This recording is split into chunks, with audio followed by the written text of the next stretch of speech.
Hello guys, my name is Tom Antos, and in this video I wanted to show you a monitor. It's a new monitor I've started using from Aputure. If you've been watching my YouTube channel, you probably know that I'm a big fan of Aputure, the company. They've produced some really great lights and monitors.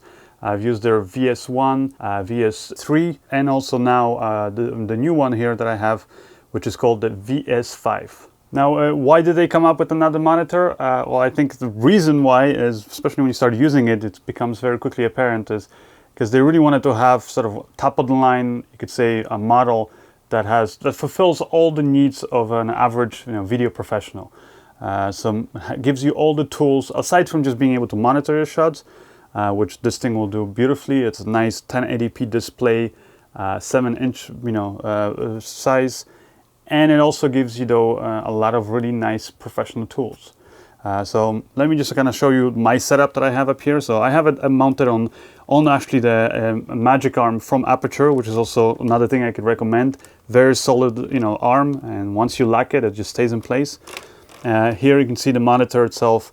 It's kind of on the back. I can show you it has different powering options. So right now I'm powering it using the DC cable that is also supplied with the monitor, and I just plugged this into my P-tap connection on my camera.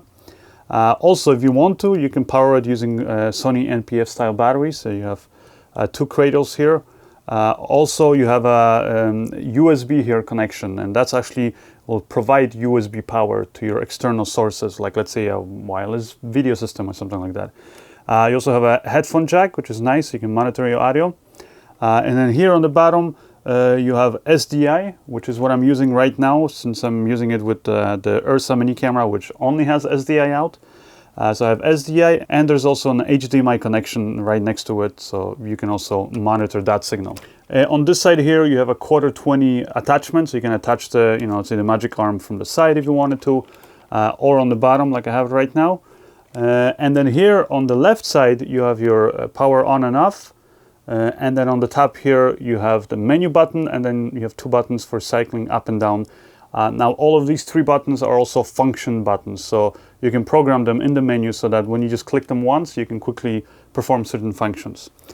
So here, let me just, kind of lock the monitor here in place so you guys can see it. And now I'm just going to power it here, turning on the switch.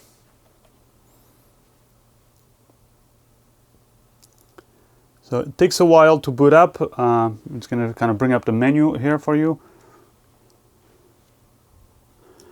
And also let me power the camera so you guys can actually see something here.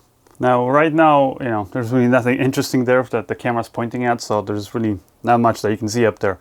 But one thing you'll see is that here you have, sort of, I would say, like 2/3 of the screen is dedicated for viewing what your camera actually sees, while the rest here, you have here, you have RGB parade here on the bottom, you have a histogram here on the right side, and then here you have your Vectorscope. So three really, important tools for judging your exposure, your color balance, things like that. Now, if you guys want to find out how you actually use all those tools, then I've done tutorials before in the past, kind of explaining, how to use these different functions. So I'm going to provide links for those in the description of the video. Now here, I'm just going to click the menu button, and here, right now, like I said, all those three buttons here on the side, it could be function or custom function buttons. So my, first button basically, or the menu button, just toggles between full screen and then the screen here where it kind of, scales down your view, but so you have the other kind of tools for judging your exposure and your color balance. So that's what I set it for. Now my second custom button, I do it so that I can basically zoom in. So if you're, for example, let's say providing a 4K signal to this, you can actually zoom in and see 1:1 pixel. So here I'm going to zoom in. You have different strengths. Also, it even allows you to zoom in and change the aspect ratio. For example, if you're filming in anamorphic modes. So it has different modes for that. So again, I'm just cycling through all of that by using the second button here that I pre-programmed. And again, you can pre-program that to be, so basically do whatever you want it to do. And my third button here brings up my false color view, which is a feature that I personally really love. I wish every monitor had that. And I've already kind of talked about it on some of the monitors before that I reviewed that have this function.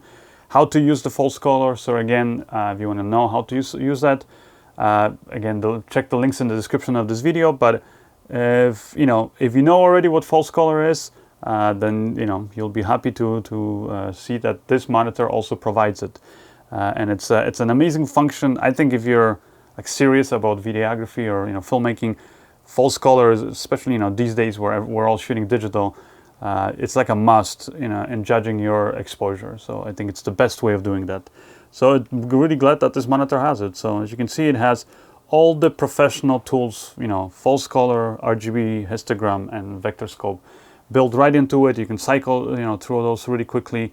Now the monitor itself, what I also really like is that it is actually very light, and it's aside from that, it's also fairly small. It's thin. It's not as thin as their VS-3 monitor or their VS-1 that I've reviewed previously, but it's still thinner than most of the monitors out there that I've tried out. So that's one thing that I like about it, because it just means it's I'm more likely to take it with me on different locations and stuff like that. So that's actually the reason why I took this monitor and I was using it when I was shooting the last feature film that I worked on, because it was so small I could easily take it in my luggage, even though I had all this other camera gear to take with me.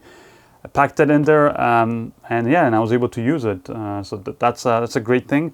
And then another thing that I also, or one of the reasons also why I took it, is because most of that film was shot outside in the extreme weather of India. We were in a few different places around India, and there was a lot of sun most of the days.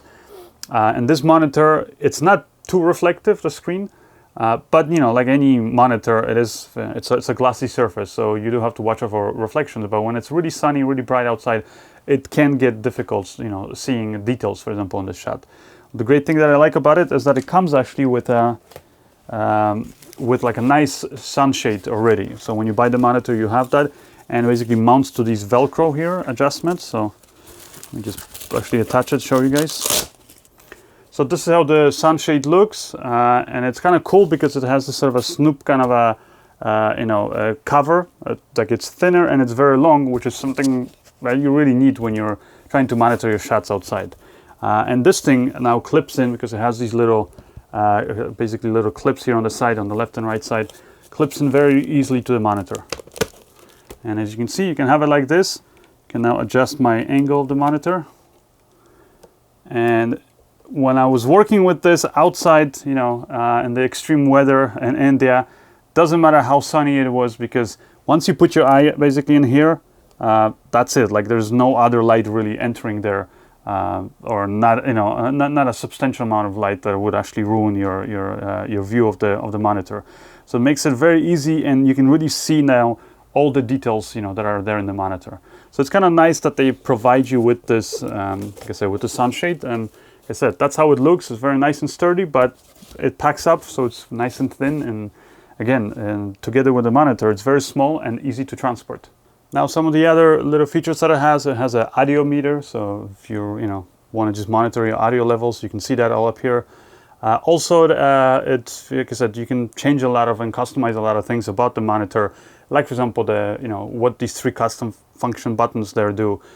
By entering the menu system. So to enter the menu system, you just press the top button here on the left side and hold it for a little bit, and the menu will pop up, and it will just show you different functions that you can have. So you can have monochrome, you can see up here the false colors, zebra, peaking, color bars, things like that. Also, navigating through the menu is fairly easy, because you have, again, these 2 buttons that allow you to go up and down. So as you can see, the menu system has a lot of options. I'm not going to go through all of them because there's too many things to go through. But for example, it has also HD DSLR mode. So if you're still shooting on those, older generation of like Canon 5D Mark II, Mark III, or maybe even the Mark IV, or Canon T3i, T2i, whatever the latest model of those cameras are. Those cameras, sometimes they have a bit of a problem sending the signal and then so that you can view it full screen. Well, this has a HD DSLR mode, so basically takes care of all those problems basically with those cameras for you. So that's another function. So like I said, it's nice because you can use it with those more affordable DSLR cameras, but also if you want to use it on like a more professional setup that has SDI connections, you can do that too. Anyways, hope you guys enjoyed this video. Quick little tour of the new monitor from Aputure. If you guys want information on where you can get it, the latest prices and all that stuff, then you can check the description of this video, or as always, you can go to my website at tomantosfilms.com. Anyways, thank you guys, and I'll see you next time.